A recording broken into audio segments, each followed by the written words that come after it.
Good evening. Seniors' issues were front and center at the Legacy Centre last night as the Lloydminster Concerned Citizens for Seniors Care Society hosted their annual general meeting. Now up for discussion was the need for more continuing care beds and the status of the upcoming bi-provincial report. I'm not going to make excuses for Alberta provincially. I'm not going to make excuses for Saskatchewan.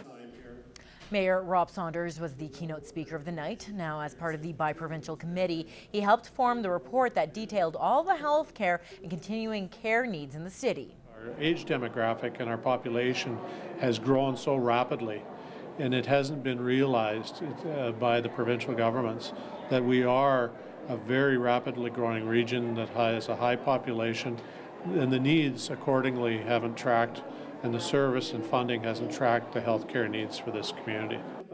Co-chair of the society, Linda Graham, says the group is frustrated with their lack of input during the recent public consultation process, and this was a chance for members to ask important questions to officials.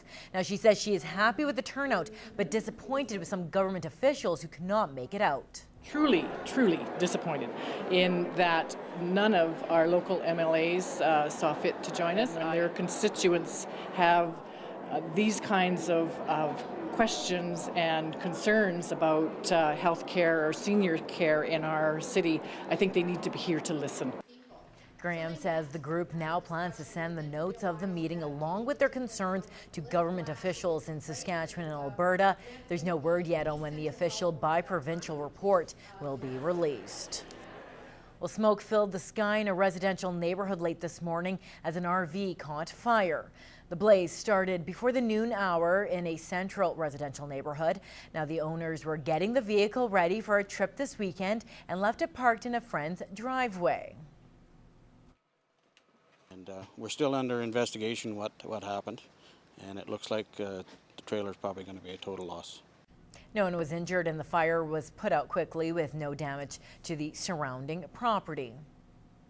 Well, for youth out and about in the border city, don't be surprised if a member of the RCMP, a teacher or a community member hands them a ticket as the Beyond Border Circle of Change kicks off their 5th annual positive ticketing campaign. Now, whether you're holding the door open for someone else or volunteering or wearing protective gear when biking, youth have the opportunity to be ticketed.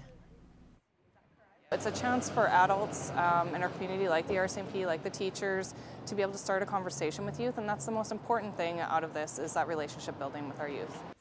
Kim Tradewell says it's a great way to recognize positive behavior, and youth get a treat in return. They can go into a group of our local businesses, so like the Service Sports Centre or the local co-op or Arby's who have participated, and just getting something free for their positive behavior. The campaign begins this week and will run until August. Well, after working out together for the past 3 months, local Newcap personalities Moses Woldu, Brandon Bosler, and Brendan Seeley have completed their 12-week challenge. Now, the men say it was hard getting into the swing of things in the beginning, but it paid off in the end. Anna Stanzau has more in this week's Healthy Living. Everybody improved on everything, got stronger. Not everyone lost weight because we were trying to gain muscle and get them strong and fit, which doesn't always mean losing pounds on the scale. Strength and conditioning coach Aaron McGladdery says not everyone needs to lose a lot of weight and to stop focusing on the numbers on the scale. Brendan Seeley gained 6 pounds of muscle since the start of the challenge, a common goal between the 3 personalities. Going back 12 weeks ago, it was kind of sad. It was probably the saddest thing I've ever seen, and as the weeks have progressed, it's been a huge improvement.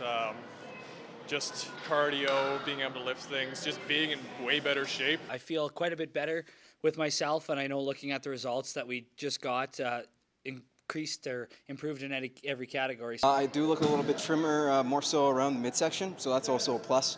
I guess got to work a little bit harder in terms of getting that nice beach body. But overall, I'd say it was pretty good success. A big part of getting more fit was working together. It started out as a competition, but in the long run, all 3 say it doesn't matter who had the best results.